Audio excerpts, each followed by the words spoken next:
আজ থেকে বহু বছর আগে আরবের এক প্রত্যন্ত মরুভূমির কাছে ছোট্ট একটি শহর ছিল। এই শহরে একজন দয়ালু ও ন্যায়পরায়ণ বাদশা বাস করতেন, যার নাম ছিল সুলতান ইব্রাহিম।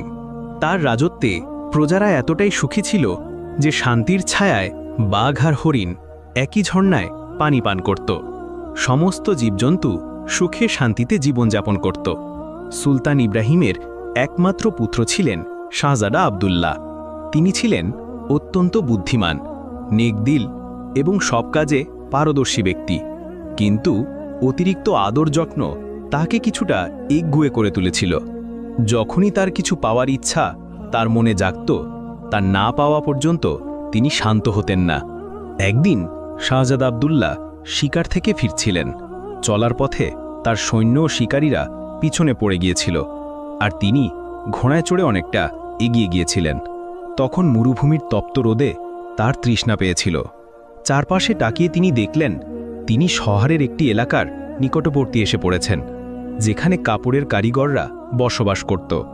চারদিকে রঙিন কাপড় শুকানো হচ্ছিল, আর তাঁতিরা তাদের কাজে ব্যস্ত ছিল। হঠাৎ শাহজাদার দৃষ্টি একটি বাড়ির দিকে পড়ল। বাড়ির ছাদে একটি মেয়ে তার লম্বা কালো চুল শুকাচ্ছিল। তার সৌন্দর্য দেখে শাহজাদা মুগ্ধ হয়ে গেলেন। এমন সুন্দরী মেয়ে তিনি আগে কখনো দেখেননি। তার কালো চুলের মাঝে যেন চাঁদের আলো ঝলমল করছিল। তখন